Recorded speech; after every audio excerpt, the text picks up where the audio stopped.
Welcome back to the channel, everyone. Today we are here with another helpful video, and in this tutorial I'm going to show you a new VPN app that can help you get a stable and secure connection while browsing online. This app can also improve your overall connectivity, and it is already available on the Google Play Store. Before we get started, if you are new here, I recommend subscribing, liking, sharing, and commenting whenever something is unclear, so you never miss any of my future videos.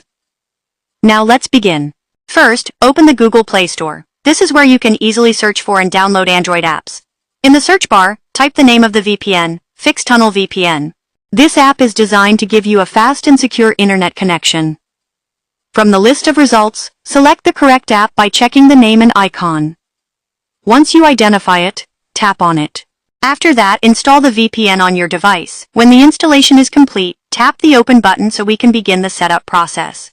Before we move further, I want to welcome both new and returning viewers.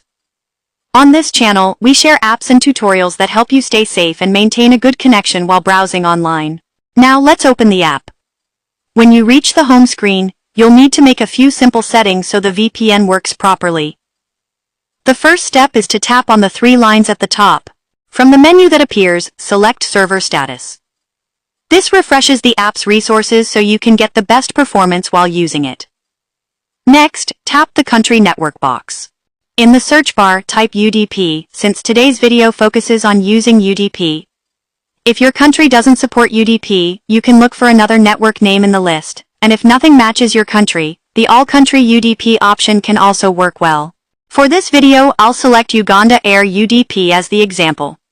After choosing the network type, you'll need to pick a server. Tap the server box and select a server that works well in your location. For this tutorial, I'll choose one from the list. The next step is optional but useful.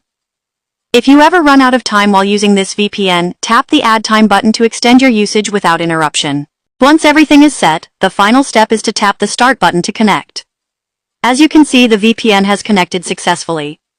Thank you for watching today's tutorial.